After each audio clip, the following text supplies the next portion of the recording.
দাঁড়াও প্রিয় ভাইয়েরা, কেউ যেও না। আজকের ভিডিওটা বাংলাদেশের 18 কোটি মানুষের জন্য গুরুত্বপূর্ণ। ভিডিওটা পুরো দেখো, সবাই নিজ নিজ জায়গা থেকে প্রতিবাদ জানাও, এতে করে গরিব পয়সাওয়ালা সবাই উপকৃত হবে। চিকিৎসার নামে কসাইখানা খুলছে বাংলাদেশের হসপিটালগুলো ও ডাক্তাররা। দেখো পুরো ভিডিওটা।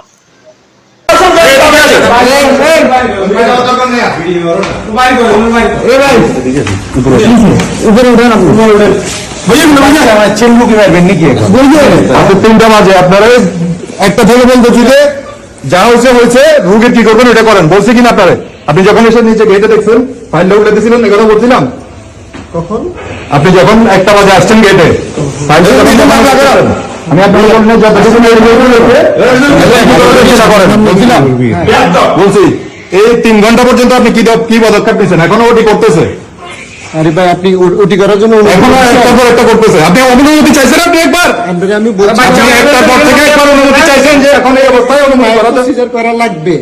আপনি কি আমার অনুমতি দিচ্ছেন? আপনি কি একবার অনুমতি চাইছেন যে আপনার এই রোগীর এখন অপারেশন দরকার? আপনি অনুমতি নেন।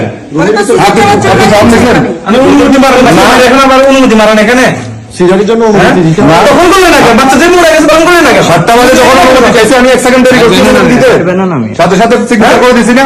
আপনি তো বাচ্চা মারা যাওয়ার পরে আপনাকে আমি বলছি বাচ্চা মারছে কে? বাচ্চা মারছে কে? বাচ্চা আপনারা মারছেন? রেসপন্সিবিলিটি আপনাদের। কি এবার গালি দিও তো পারে না কেন? একটা প্রাণ আপনি মারছেন এখানে, আপনারা মারছেন, দায়ভার তো আপনারা। কি করেন করে গেছে? এখনো আপনি রোগী বসে রাখছেন 2 ঘন্টা 3 ঘন্টা হয়েছে, এখনো রোগী বসে রাখছেন। হসপিটালে তারা রাখবো, হসপিটালে। আজ আপনাদের লাইসেন্স দিছে কে? লাইসেন্স দিছে কে আপনাদের? লাইসেন্স সরকার দিচ্ছে। সরকার দিয়ে তাহলে আপনারা বাচ্চা মারলেন কেন? সিভিল সার্জনের কাছে বাদিও সবাই, সিভিল সার্জনের কাছে বাদিয়ে দিন। এখনো হেরা ওটি করে ডাক্তার কেমন? 3টা বাজে বলতে করেন না? কোন ডাক্তার? আমি এবার 12টা থেকে ডাকতেছি, ওটি করতেছে আমার ওনারা কথা বলতেছে, আপনারা মনে করছেন ওনারা মেরে দেবে?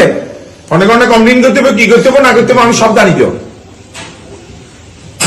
এই পুলিশ ভিডিও করে ম্যাডাম রোগী শেষ করেন, হার্টবিট বাড়ে না কমে? হার্টবিট 9 ঘন্টা রোগী বসে রাখি বাচ্চা মারি দিয়েছে। হার্টবিট বাড়তেছে না হার্টবিট কমতেছে? এই মাগির ফুটানোর জানোয়ার বাচ্চা। এখন তোমরা বলো, এই ধরনের কসাইদের কি করা উচিত? ডাকাইতিরা তো ডাকাইতি করে, তাদের শাস্তি হয়। চোররা চুরি করে মায়ের খেয়ে শাস্তি হয়।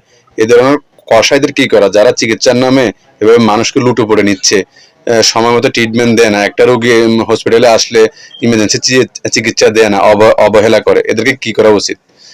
কি করা উচিত এদেরকে? সবাই মিলে একসাথে যদি আওয়াজ না তুলি কোনোভাবে সম্ভব না। আগে তো দলীয় সরকার ছিল, ভবিষ্যতে দলীয় সরকার আসবে। এখন তো কোনো দলীয় সরকার নাই, এখন তো 18 কোটি মানুষের সরকার। এখন কেন এই চিকিৎসা খাতগুলো এখনো ঠিক হয় নাই? এখনো কসাই শুধু রাজনৈতিক দলের নেতারা দালালি করে, এই করে সে করে, কিন্তু এরা দে মানুষের জীবন নিয়ে সিনেমিনি খেলতেছে। এরা তো সবচেয়ে বড় কসাই। আমাদের দেশের সবচেয়ে বড় কসাই হলো এরা, লুটপাটকারী তো এরা। ডাকাতিরা কি ডাকাতি করে, চোররা কি চুরি করে, তার চেয়ে বেশি ভয়ানক চুরি করে এরা। টাকা তো নেয়, রুগীও মেরে ফেলে, বাচ্চা মেরে ফেলে, ভালো ট্রিটমেন্ট দেয় না। আমি চাই আমাদের দেশের প্রত্যেকটা রুগী পেশেন্ট হসপিটালে আসার সাথে সাথে যেন ইমার্জেন্সি চিকিৎসা দেওয়া হয়, গুরুত্ব দেওয়া হয়। এটা নিয়ে যেন সমাজের সরকার সবাই মিলে যেন কাজ করে। প্রিয় বন্ধুরা, ভালো থেকো। আল্লাহ হাফেজ।